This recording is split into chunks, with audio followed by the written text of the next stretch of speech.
გაზისათა და წმინდისა სულისათა ამინ. პორციელის ირა დაგვიდგა ამხსენება საშინელი სამჯალოსი ჩვენ ამ თემაზე წიგნის დასასრულს გვექნება საუბარი. ახლა კვლავ გვინდა შევეხოთ საკითხს, რომელიც ძალიან მნიშვნელოვანი არის ჩვენთვის, ჩვენი ქვეყნისთვის, მდგომარეობა ქვეყანაში და თუ რას გვიქარდის იგი. იცით, გახმაურდა შემდეგი ფაქტი, რომ ბათუმში უნდა აშენდეს ერთ-ერთი მეჩეთი, კიდევ ერთი მეჩეთი შეიძლება ასე ითქვას საქართველოს ტერიტორიაზე, აზიზის მეჩეთი და ასევე უნდა მოხდეს აღდგენა, რესტავრირება ახალციხეში რაბაძე გარი მეჩეთისა და სანაცვლოდ ჩვენ გვეძლება საშუალება თურქეთის ტერიტორიაზე აღვადგინოთ ორი ეკლესია, იხარის და ოშკის. მოლაპარაკება ერთგვარი ასეთია, თუმცა ბუნებრივია ეს სიტუაცია ჩვენთვის არის ძალიან მძიმე. რადგანაც პირველ რიგში ის, რომ იქ აღდგენილი ეკლესიები კი რა თქმა უნდა ეს შემორჩება სოფლიოს ეს უნიკალური ტაძრები, მაგრამ იქნება სახურების გარეშე, რადგანაც მოსახლეობა ქართული არ არსებობს, წმენით მართლმადიდებელი ქართველი ფაქტიურად არ არსებობს, ხოლო ჩვენს ქვეყანაში აშენებული მეჩეთები იქნება კიდევ ერთხელ ადამიანების სულიერად დაღუპვის ადგილი. შეიძლება ვინმე მიფიქროს, თუ ჩვენ რა გვაღელვებს, მინდა გითხრათ, რომ ქრისტიანი ადამიანი ვერასდროს ვერ შეეგუება არა მარტო მეჩეთის, არამედ სხვა არასწორი რელიგიური მიმდინარეობის სალოცავი სახლის შენებას. ისევ და ისევ სიყვარულის გამო. ჩვენ მიუხედავად იმისა, რომ მუსულმანებს აქვს სხვა რწმენა, მათ ხდით ჩვენს მოყვასად. ანუ ისიც ღვთის ხატებაა და მსგავსებაა.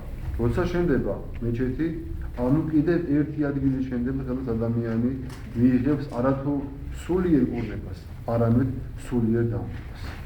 აი აქედან გამომდინარე, ბუნებრივია მართლმადიდებელი ქრისტიანი იმის გამო, რომ მას უყვარს თავისი მოყვასი და იმის გამო, რომ იგი კიდევ ერთხელ დგება სულიერად დაუნების გზაზე, ვერ შეეგუება მეჩეთის ან სხვა რომელიმე არასწორი სარწმუნოებრივი რელიგიური სახლის მშენებლობას.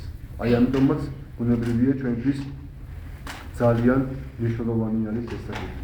გარდა ამისა, იცით, ჩვენ ამ თემაზე არაერთხელ მქონია საუბარი, რომ სამწუხაროდ საქართველოში აი ამ ბოლო ხანებში დაახლოებით 200-მდე მეჩეთი არის აშენებული. ანუ აქაურ მოსახლეობას, მუსულმანებს, აქვს ძალიან ბევრი თავიანთვის სალოცავი კუთხე და ადგილი. მათ შეუძლიათ იქ სიარული და თავიანთი რელიგიური გრძნობის გადამყოფილება. კიდევ ერთხელ მეჩეთის აშენება ეს არაფერ საჭიროებას არ წარმოადგენს.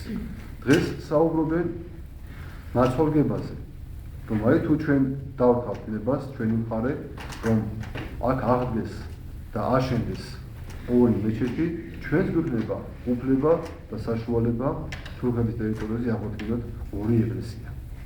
ბუნებრივია ეს სხვა თუ არაფერი უსინდისობაა, რადგანაც უკვე ის, რომ საქართველოში უკვე აშენებული არის 200 მეჩეთი, ამაზე ხმას არავინ არ იღებს. რა უნდა უთხრათ ჩვენ თურქეთის მხარეს? არც არაფერი. ეს ხალხი ბუნებრივია ცდილობს თავის გავლენა გააცნოს თავის მეზობელ ქვეყანაზე. თუ ჩვენ შევხედავთ, ისინი თავიანთი მხრივ მართლაც აკეთებენ, მაგრამ რა ვთქვათ ჩვენს დღევანდელ ხელისუფლებაზე, რომლებმაც ასე უსინდისოდ გაგვიდეს ყველაფერი. თურქი ბუნებრივია ცდილობს საქართველოში მეჩეთი ააშენოს. ჩვენ როგორ ვთავთ ამის ნებას? ჩვენ როგორ ყველაფერი დავანირავეთ? რამოდენიმე ხნის წინ ბათუმში მომეწია ჩასვლა და ცოტა შეფარულ, ასე ვთქვათ, ქუჩაზე გავიარე. ესე იგი, წარწერები ყველაფერი თურქულია. საუბარი თურქულია. მუსიკები თურქულია. ფაქტიურად გამოდის რა, რომ აჭარის ტერიტორია ალბათ გამის შეიძლება სამწუხარო ნახევარი საქართველოს არის თურქების ხელში. სადაც შენდება ეს აზიზის მეჩეთი, იქ დაახლოებით 400-500 მეტრში არის აშენებული უზარმაზარი მეჩეთი, რომელიც ფუნქციონირებს. ბუნებრივია, ამის აშენება არანაირ აუცილებლობას არ წარმოადგენს. საუბარია იმაზე, რომ ეს არის ჩვენი თითქოს და ისტორიული ძეგლი. ანუ აქ ადრე იყო აშენებული მეჩეთი აზიზესი და კვლავ უნდა მოხდეს მისი აღდგენა. მაგრამ მაშინ თქვა, ჩვენ რომელ ისტორიას ვეუბნებით? მე-19 საუკუნისას, მაგრამ მანამდე ხომ არ იყო მე-18 საუკუნეში აშენებული ეს მეჩეთი. ის მე-19 საუკუნეში აშენდა. იმის გამო რომ თურქებმა თქვენს რომ ჩვენ დავიყვარეთ საქართველოს და ახლა ეს არის ჩვენი გამარჯვების სიმბოლო. აზიზის მეჩეთი. თუმცა მანამდე რამოდენიმე წლით ადრე, ვთქვათ, მე-18 საუკუნეში, მე-17 საუკუნეში იქ არ იყო აშენებული არანაირი მეჩეთი. თუ საუბარია ისტორიაზე, მაშინ შეუძლებელია ჩვენ მარტო მე-19 საუკუნის ისტორია გამოვიყენოთ ამისთვის. არამედ აუცილებელია მთელი გავლა და ციკლი ისტორიული წყებისა. ეხლა ვთქვი, რომ 200 მეჩეთია აშენებული საქართველოში. მოდი ახლა ასე ვთქვათ, თუ არსებობს ორ ქვეყანას შორის მეგობრობა, მოდი ჩვენს მოვთხოვოთ ჯერ თურქეთის ტერიტორიაზე 200 ეკლესიის აღდგენა და მერე ვისაუბროთ განსხვავებაზე. მაგრამ ჩვენ მაინც ასე ვთქვათ, მოვიერი ხალხი ვარ და მაშინ მოდი ესე ვთქვათ, 5 აგებულ მეჩეთში აღვადგინოთ იქ ერთი ეკლესია. მეტი არ ვიყო. ჯერჯერობით. და მოდი ჯერ აღვადგინოთ თურქეთის ტერიტორიაზე 40 ეკლესია და მერე ვილაპარაკოთ განსხვავებაზე. ბუნებრივია, თუ არსებობს მეგობრობა უნდა იყოს ორმხრივი. არ შეიძლება ცალმხრივი მეგობრობა. არ შეიძლება შენ მეზობელმა შენ ქვეყანაში ყველაფერი აგიშენოს, თავიანთი რელიგიურ სახლებზია საუბარი, თავიანთი სულიერი ექსპანსია მოახდინოს და შენ არ მოგეცეს თურქეთში თუნდაც სასულიეროების ჩოხით, ანუ სამღვდელოს შესამოსლით გადაწყვეტ უფლება. ეს არ არის მეგობრობა. ჩვენ როცა მივდივართ ან ათონისთაზე, ან ტაუკლადეში, ვთხოვენ რომ საზღვარზე გამიმოსოთ შესამოსლები, ანუ როგორც ჩვეულებრივი ადამიანი ისე შევდეთ მათ ტერიტორიაზე. ეს არის ჩვენი რელიგიური ბუნების შეურაცხყოფა, ბუნებრივია. და ნახეთ, ისინი ჩვენ ჩოხეციელოთ არ გვთავენ, ამის ნებასაც კი არ გვთავენ. და ჩვენ კიდე მათ მეჩეთებს უშენებთ და უშენებთ. ჩვენ დღეს ტელევიზიით, რადიოთ და გაზეთებით ბრჭყალებში დემოკრატები გვესაუბრებიან. მაგრამ საიდან მოაქვს მათ ეს დემოკრატია? აი მინდა რამოდენიმე რეალური ფაქტები ვთქვათ, რა ხდება ევროპის სხვადასხვა დემოკრატიულ ქვეყნებში. მაგალითად, შვეიცარიაში 400,000 მუსულმანი ცხოვრობს. მათ შვეიცარიის ტერიტორიაზე აშენებული აქვს 4 მეჩეთი. და ახლა სურვილი ქონათ, რომ მათ კიდევ აეშენებინათ 2 დამატებით მეჩეთი. გაითვალისწინეთ, რომ დაახლოებით 40 მილიარდ ევროზე მეტი თანხა შედის შვეიცარიის სახელმწიფოს არაბული ქვეყნებიდან ბიუჯეტში. და აი, მთავრობა დადგა დილემის წინაშე, ხალხი წინააღმდეგი იყო და მოაწყოს რეფერენდუმი და გადაწყვიტა, რომ მათ არ მიეცათ უფლება 2 მეჩეთის მშენებლობის. დამატებით კიდევ 2 მეჩეთის მშენებლობის. ეს არის შვეიცარია. იგივე ამბავი მოხდა გერმანიაში, ქალაქ კოლნში გაიჭრა საძირკველი, უნდა მომხდარიყო მეჩეთის მშენებლობა, გამოვიდა მოსახლეობა და თქვა, ჩვენ არ გვინდა აქ მეჩეთი. და ხელისუფლება იზოლებული გახდა, რომ იქ მეჩეთის მშენებლობა შეეჩერებინა. იგივე ამბავი მოხდა ბელგიაში. იგივე მსგავსი რამ ხდება საფრანგეთში, როცა საფრანგეთის ტერიტორიაზე მუსულმან ხალბატონებს აერჩევათ ჩადრით სიარულის უფლება. თუ დემოკრატიაზეა საუბარი, აი რომელ დემოკრატიაზე გველაპარაკებია ჩვენ დღევანდელი ხელისუფლება? ალბათ ეს არის უფრო დემონოკრატია, ვიდრე დემოკრატია, რადგანაც ადამიანები ვინც ჩვენ თვითონ და ჭკუას გვარიგებენ დემოკრატიაზე, ტოლერანტობაზე თავიანთ გულებში ჩაიდგნენ. ჩვენს ქვეყანაში არასდროს ყოფილა რელიგიური შუღლი. არასდროს მოხდა ბართლომეს ღამეები და არასდროს მოხდა ინკვიზიცია. ეს ჩვენთვის მიუღებელია. მაგრამ არც ის არის სწორი, რომ ამის გამო ადამიანმა და რელიგიურმა სხვადასხვა ჯგუფებმა ჩვენზე მოახდინოს ზემოქმედება და ჩვენ მათ ყველაფერი დავუწყოთ. ქართველი ადამიანი ამას ვერასდროს ვერ შეეგუება. საუბარი არის იმაზე, რომ მოხდეს აღდგენა ისტორიული სამართლიანობისა, რადგანაც აიზის მეჩეთი იდგა ბათუმში, აი ამ ტერიტორიაზე, კვლავ მოხდეს იქ მისი აშენება. მაშინ თქვათ, თუ ისტორიული სამართლიანობაა, ასევე უნდა აღდგეს პარლამენტის ადგილას ნეველის სახელობის ეკლესია, რომელიც დიდი ეკლესია იყო, შემდგომში კომუნისტებმა დაანგრიეს და იქ დღევანდელი პარლამენტი ააშენეს. მაშინ მოდი ჩვენს ვითხოვთ ახლა სამართლიანობით აღდგენას ისტორიისას, რომ დაინგრეს დღევანდელი პარლამენტი და მის ადგილას მოხდეს აშენება ნეველის ეკლესიისა. ასევე რუსთაველის კინოთეატრი. იქაც ადრე ეკლესია იყო კოლაელი ყმებისა და მოხდეს დაანგრევა რუსთაველის თეატრისა და იქ მოხდეს აღდგენა ისე ძველი ეკლესიის. ესე ჩვენ შეიძლება უტოპიაში გადავიდეთ და ბუნებრივია თუ საუბარი არის ისტორიულ სამართლიანობაზე, ესეც უნდა გავითვალისწინოთ. ვერასდროს ქართველი ადამიანი ისევე როგორც ვერ ეგუებოდა, ვერც დღეს ვერ შეეგუება აი ამ მდგომარეობას.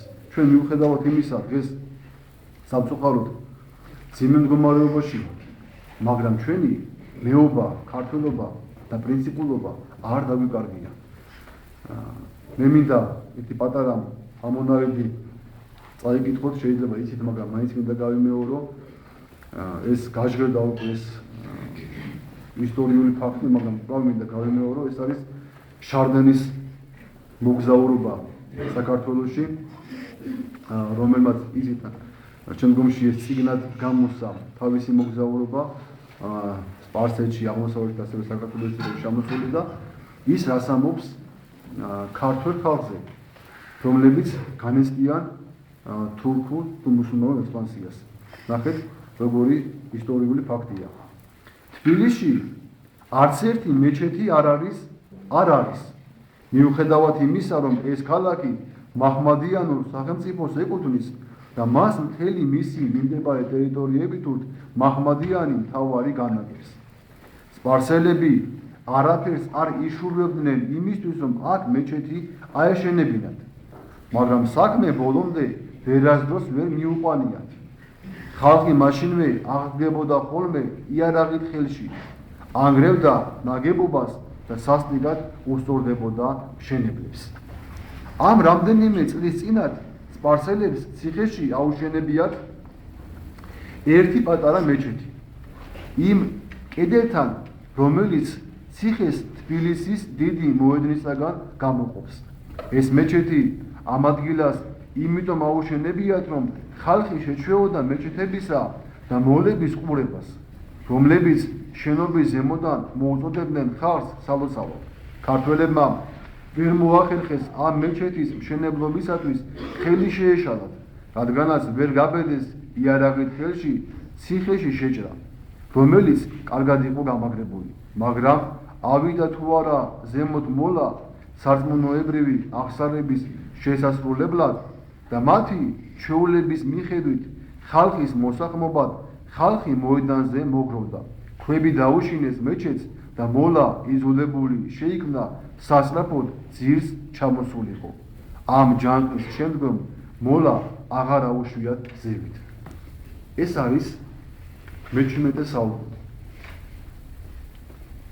თუმცა ქვეყანა ფაქტობრივად დანგრეულია, საქართველოში მუსულმანები ბატონობენ, მთელი ქვეყანა დაყრდნობილი აქვს ახალციხეში ფაშაზის, თბილისში მუსულმანი მმართველები არიან, ასევე დასავლეთში აჭარაში მთელი ეს ქვეყანა არის მუსულმანების ხელში. მაგრამ მიუხედავად ამისა, მაინც ვერ ბედავდნენ მაშინ მეჩეთების მშენებლობას. და ამიტომაც არის მართლაც თბილისი და საქართველოს რამდენი საუკუნეებია სპარსელების ხელში იყო და მეჩეთები მაინც არ იყო აშენებული. აი დღეს თითქოს და ჩვენი ქვეყანა დამოუკიდებელია პირობითად, მაგრამ უამრავი მეჩეთი არის ჩვენ ქვეყანაში აშენებული. ამიტომ ამასთან დაკავშირებით მე კიდევ მინდა ერთი პატარა ფრაზა წავიკითხო წმინდა ბასილი დიდისა, რომელიც საოცარ რამეს ამბობს თუ როგორი არის ქრისტიანი ადამიანის მორჩილება ხელისუფლის მიმართ.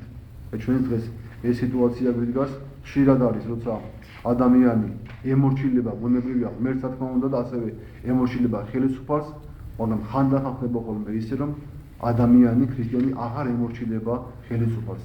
ბასილი დიდთან მიდის იმპერატორის მიერ გაგზავნილი იმ ხარის მთავარი მოდესტოსი და მას იმპერატორმა დაავალა, რომ ბასილი როგორმე მოედრიკა ჭეშმარიტი საზმუნოებისაგან. და ნახეთ ბასილი დიდი რაც პასუხობს. ჩვენ შვიდნი და ყოველგვარი ხელისუფლების ყველაზე მორჩილი მსახურები ვართ. მაგრამ როცა საქმე უფალს ეხება და გაკადნიერდებიან, აღდგნენ მის წინააღმდეგ, ჩვენ ყველაფერზე მაღლა ვდგებით და მხოლოდ ღმერთს ვემორჩილებით.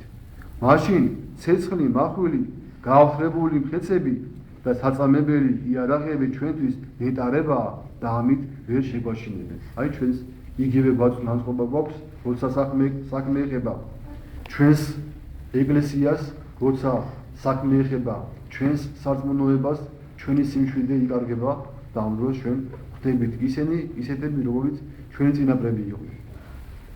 დღეს საუბრობენ ქსენოფობიაზე, საუბრობენ თითქოს და ჩვენ არ გვინდა ოშკის და იშხანის მშენებლობა აღდგენა და მინდა ერთი ფაქტი გითხრათ, როცა ჩვენ მოვილოცეთ ტაუკლარჯეთი, იშხანის საძირკველზე მიგდებული იყო წყალი, რუ, რომელიც საძირკველში ჩადიოდა და ეკლესიას აანგრევდა.